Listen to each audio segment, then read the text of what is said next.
relations extérieures de l'UDPS pour deux raisons. La première, durant le passage à Kinshasa de tous ses envoyés spéciaux, il était à Kinshasa et il a participé à plusieurs rencontres. Qu'est-ce qui s'est dit, qu'est-ce qu'il a entendu, qu'est-ce qu'il a retenu comme leçon de tout cela.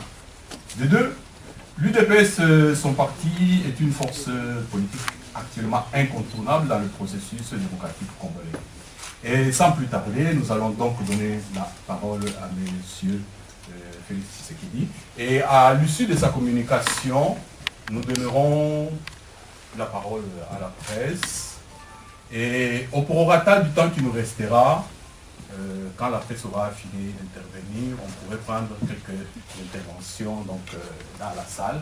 Et donc nous sommes là jusqu'au plus tard 16h. Monsieur Félix Tshisekedi, vous avez la parole. Merci.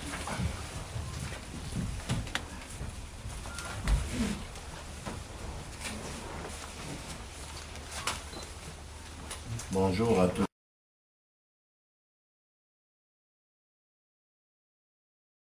et à tous. Mesdames et messieurs de la presse, après un séjour de 2 mois en République démocratique du Congo, nous pensons qu'il est utile de dresser un tableau de la situation politique et sociale de ce pays en ce moment où de nombreux défis se dressent sur son chemin et dans le but de sensibiliser nos partenaires traditionnels qui se sont engagés à nos côtés depuis la signature de l'accord global et inclusif de Pretoria en 2003, en vue de raviver le processus politique et démocratique actuellement chancelant pour placer définitivement la RD Congo sur de bons rails en l'inscrivant dans la stabilité et l'alternance politique. L'instant choisi n'est pas fortuit, vous vous en doutez bien, car en effet le pays se trouve à un tournant important de son histoire. C'est pourquoi nous tenons par ce truchement à affirmer notre détermination à ne pas rater cette occasion de rompre définitivement avec nos vieux démons de la dictature, de la guerre, de la pauvreté et des autres fléaux nuisibles pour l'établissement des institutions devant garantir le fonctionnement d'un état de droit. Cet entretien que nous vous proposons se développera autour de 3 axes qui sont l'état des lieux de la situation politique et sociale, le calendrier électoral présenté par l'abbé Malou Malou et la position de l'UDPS. Le point 1, qui concerne donc l'état des lieux de la situation politique et sociale. Depuis le 28 novembre 2011, date du déroulement des dernières élections en République démocratique du Congo, la situation de notre pays demeure dans l'impasse. Pour rappel, ces élections, tant décriées par tous les observateurs pour leur organisation catastrophique et leurs résultats non crédibles, ont été en réalité l'occasion pour notre peuple de désavouer le régime Kabila et d'exprimer le désir de voir son destin être pris en main par un leadership responsable et compétent, respectueux de ses droits, de ses aspirations et de ses libertés. Et nous ne cesserons jamais de le marteler. C'est Étienne Tshisekedi Wamulumba, président de l'UDPS, qui avait remporté ces élections haut la main. Malheureusement, l'imposture s'est imposée à nous par la force des canons et la frustration s'est depuis lors exacerbée dans le cœur des Congolais. La réaction de la communauté internationale a d'ailleurs été conséquente. Aucun chef d'État d'un pays démocratique n'avait daigné participer à la prestation de serment de M. Joseph Kabila. Ce dernier gouverne désormais par défi, s'imposant aux Congolais en pratiquant la terreur. Lorsqu'on ajoute à cela une situation sociale de plus en plus précaire, sujette à une corruption endémique et impossible à juguler car provenant du sommet de l'État, nous avons là les ingrédients d'une explosion populaire annoncée dont l'étincelle sera allumée par la déclaration bientôt de révision constitutionnelle conformément à l'article 218 de la loi fondamentale. Le phénomène dit des refoulés de Brazzaville a favorisé le retour d'éléments incontrôlés de l'ancienne milice du maréchal Mobutu, défaite à l'entrée de l'AFDL en 1997, et des jeunes désœuvrés, communément appelés Koulouna, qui voient là l'occasion de retourner incognito au pays, ce qui risquerait d'aggraver l'insécurité. La croissance tant vantée par le gouvernement n'est que le résultat des transactions dans le secteur minier, dont la manne échappe d'ailleurs en grande partie, 25 milliards par an selon le rapport du patron des patrons, M. Youma, patron de la FEC. Donc la manne échappe en grande partie au budget de l'État, confirmant ainsi le statut d'économie d'enclave qu'il constitue. Les vraies questions à poser sont: combien d'emplois a-t-on créé? Le pouvoir d'achat s'est-il amélioré? Quel est le bilan de l'éducation et de la santé, de la sécurité et de la démocratie? Au point 2, nous avons le calendrier électoral. En date du 26 mai dernier, un calendrier pour la tenue d'élections locales, urbaines et municipales a été présenté à l'opinion tant nationale qu'internationale par M. l'abbé Apollinaire Maloumal. La première particularité de ce calendrier est qu'il correspond exactement, il répond strictement aux recommandations dictées par Joseph Kabila du haut de la tribune du Palais du Peuple à la fin des concertations qu'il avait organisées en septembre 2013.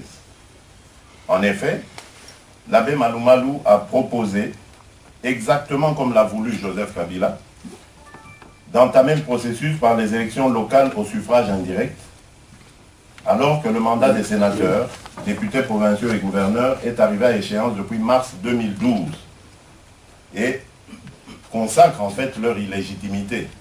Donc il y avait plus urgence à organiser plutôt ces élections-là que les autres. La seconde particularité est le fait que le coût exorbitant de ce scrutin, au contour encore flou, parce que le nombre de circonscriptions ne sont pas définis, pas exactement, on parle d'un peu plus de 6500 circonscriptions, alors que pour les élections qu'on a organisées jusqu'à présent, il n'y a que 169 circonscriptions. Donc vous voyez le travail colossal qu'il y a. On parle de groupements litigieux, parce qu'il y a eu, tout au fil du temps de l'histoire, il y a eu, sous le règne de Mobutu, des groupements qui ont été créés, puis ensuite qui ont été défaits par l'AFDL, et puis les guerres qui sont venues diviser le pays ont vu les belligérants imposer d'autres groupements, etc. Donc il y a encore énormément de litiges. Les tribunaux de paix sont inexistants dans ces groupements, parce que ces groupements, selon la loi, devront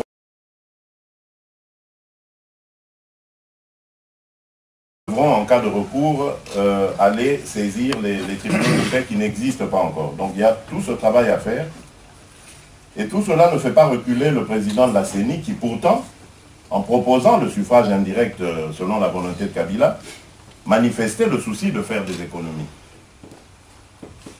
La troisième particularité est l'absence d'un calendrier global, exigé d'ailleurs par les représentants spéciaux venus effectuer une visite d'évaluation à Kinshasa, ce qui laisse supposer que rien n'est prévu dans le programme de la CENI pour parachever le processus électoral dans le respect du délai constitutionnel, c'est-à-dire avant septembre 2016. De ce qui précède, nous pouvons aisément comprendre que les raisons fallacieuses invoquées par le prêtre de la CENI sont destinées à pérenniser l'imposture qui date de novembre 2011. En effet, M. Maloumalou est l'instrument par lequel le régime kabiliste tente de s'accrocher au pouvoir, ignorant toutes les règles de base des techniques de modification de la Constitution et méprisant tant l'exposé des motifs que le préambule de la loi fondamentale du 18 février 2006. Tout ce tripatouillage démontre à suffisance que l'UDPS et son président avaient eu raison d'exiger en 2005 le respect des prescrits de l'accord global et inclusif de Pretoria, sous peine de biaiser le processus politique en République démocratique du Congo, car les circonstances dans lesquelles s'est déroulé celui-ci, le processus politique donc, était de mauvaise augure. Élection frauduleuse, donc je vous fais un petit rappel, élection frauduleuse déjà en 2005, avec à la manœuvre l'abbé Malou Malou, révision constitutionnelle en un temps record en janvier 2011, fraude électorale à très grande échelle en novembre 2011, nouvelle chambre basse évoluant aux côtés d'une chambre haute au mandat dépassé, calendrier inadéquat, fichier électoral jamais audité, serveur central introuvable, et tout y quanti. Tant de malversations politiques qui cantonnent ce grand et beau pays au rang de parents pauvres de la démocratie, aux grandes dames de sa population, mais à la grande satisfaction de ses prédateurs. La position de l'UDPS, c'est le point 3. Devant cette chronique d'une catastrophe annoncée, l'UDPS tient à tirer la sonnette d'alarme, comme déjà nous l'avions fait en 2005, à la fin de la transition dite du 1+4, pour sensibiliser la communauté internationale sur son implication dans ce processus qui coûte quand même, disons-le, plus d'1 milliard par an. C'est le budget de la MONUSCO. Les propositions suivantes sont de l'ordre du possible et permettront de baliser le chemin vers des élections apaisées et qui sonneront le départ d'un état de droit et la garantie d'une alternance démocratique. L'UDPS suggère donc 1. Le respect des prescrits tant de la Constitution que de l'accord cadre d'Addis Abeba. 2. Le règlement du contentieux électoral de 2011 par le départ de Joseph Kabila, ce que nous appelons communément l'impérium, le rétablissement de la vérité des urnes, afin de rassurer les électeurs quant à la poursuite d'un processus démocratique crédible. 3. Un calendrier complet détaillant les dates de tous les scrutins. 4. Un audit du fichier électoral et la localisation du serveur central. 5. La désignation d'une personnalité crédible et incontestée à la tête de la CENI. 6. Un consensus sur la poursuite apaisée du processus politique par la tenue d'un dialogue conformément aux recommandations de l'accord cadre d'Addis Abeba. Et enfin, en point 7, la libération des prisonniers politiques, M. Jean Diomi notamment, M. Bruno Kabachi, secrétaire fédéral de l'UDPS Mbujimaï, M. Fernando Coutinho, emprisonné dans un hôpital, et le respect des libertés. Parce que là aussi, il faut souligner, depuis la fin de la campagne électorale en 2011, plus aucun meeting politique ou manifestation politique publique n'a été autorisé, et ce, au mépris total de la loi. L'UDPS tient donc à remercier les Nations Unies, par son secrétaire général, M. Ban Ki-moon, le président des États-Unis, M. Barack Obama, l'Union européenne par son président, M. Herman Van Rompuy, et l'Union africaine par sa présidente, Mme Nkosazana Zuma, pour leur implication dans la résolution de la crise qui frappe notre pays, par la désignation des envoyés spéciaux qui ont montré leur détermination à accompagner les Congolais vers la recherche de solutions devant conduire leur pays à la stabilité politique.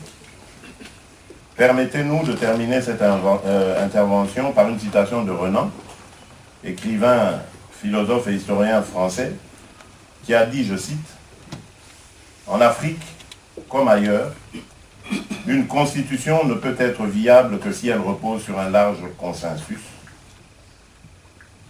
Cette volonté de vivre et de travailler ensemble, on veut espérer qu'à l'aube du XXIe siècle, il n'est pas naïf de penser que les institutions démocratiques ne sont pas le pire des moyens pour y contribuer. Certes, il ne peut y avoir de démocratie sans démocrates. Mais sans l'apprentissage des mécanismes élémentaires de la démocratie, on voit mal comment pourrait naître une culture démocratique. Fin de citation. Que vive l'UDPS, que vive la République démocratique du Congo. Je vous remercie. Merci.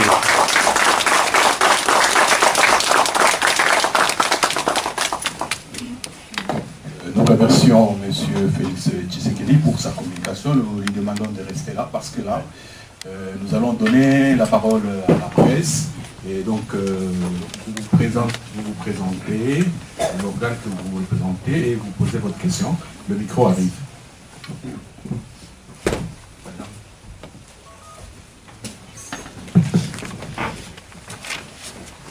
Bonjour. On va appuyer sur quelque chose, non? C'est bon. Marie-France Cros, La Libre Belgique. Vous avez dit en votre point 4 que vous demandiez l'audit du fichier électoral, ça c'est clair, mais que voulez-vous dire exactement par la localisation du serveur central? Oui, parce que depuis 2005, depuis la fin de la transition donc, du 1+4, nous n'avons jamais su où se trouve le serveur. À cette époque, on parlait de sa localisation à l'extérieur du Congo en tout cas. De toutes les manières, nous n'avons jamais reçu de réponse valable à ce sujet. Et les experts en informatique vous le diront, il faut absolument qu'on sache où se trouve le serveur pour le sécuriser et savoir qu'il n'y a pas une deuxième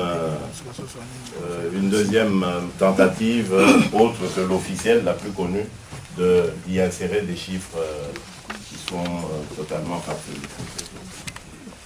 C'est pour ça que c'est important pour nous d'avoir des réponses à ces questions.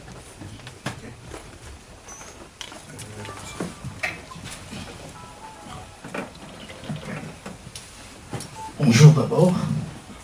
Baudouin Mbaweji, vous avez dit que vous proposez le départ de Joseph Kabila.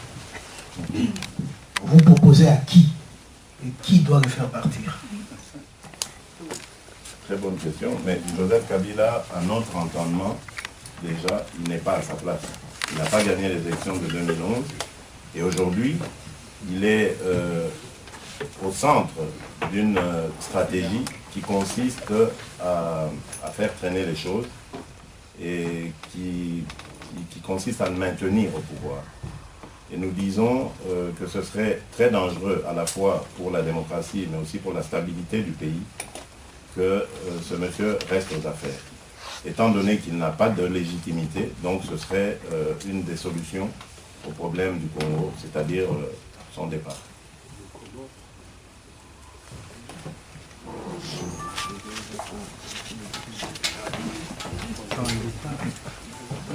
Bonjour, monsieur Félix Antoine Tshisekedi, Ramsès Ramadan et Radio Panique 105.4 FM ainsi que Matongue TV.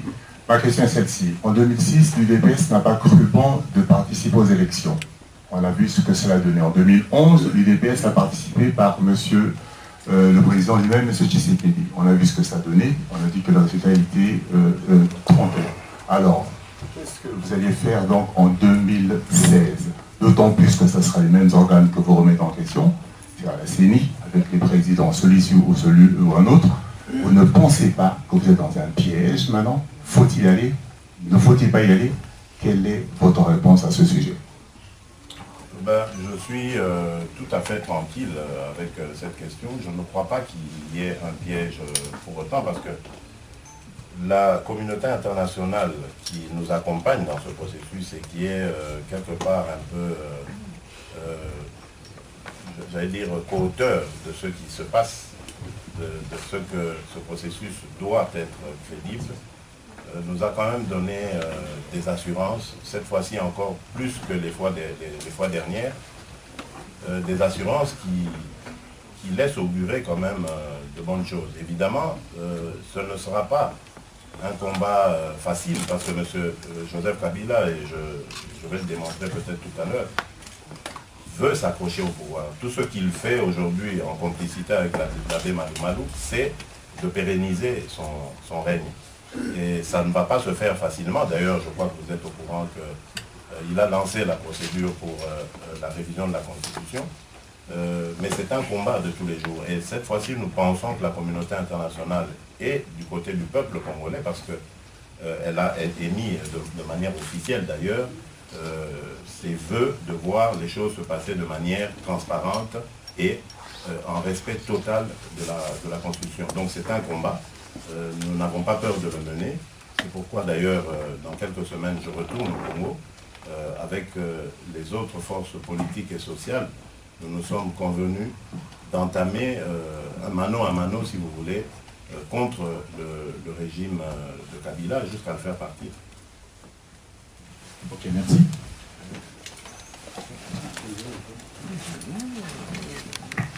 Oui, bonjour, Gérard de l'agence Belga.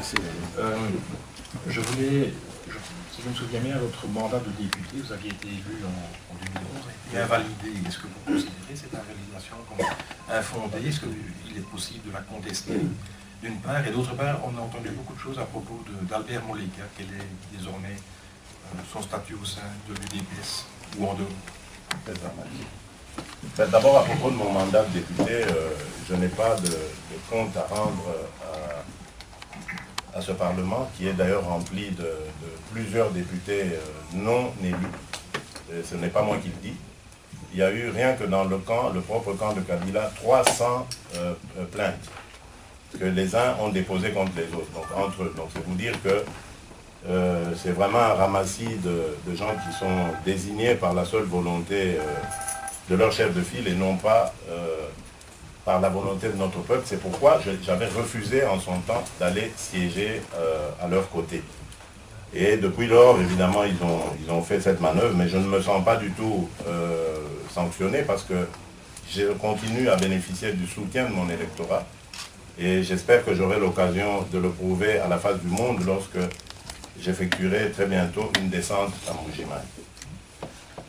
En ce qui concerne M. Albert Moleka, il est toujours de l'UDPS, ça je vous l'informe d'emblée, mais il n'est plus au cabinet parce que tout simplement son temps est arrivé de quitter le cabinet. Je ne vois pas pourquoi je ferais plus de commentaires là-dessus.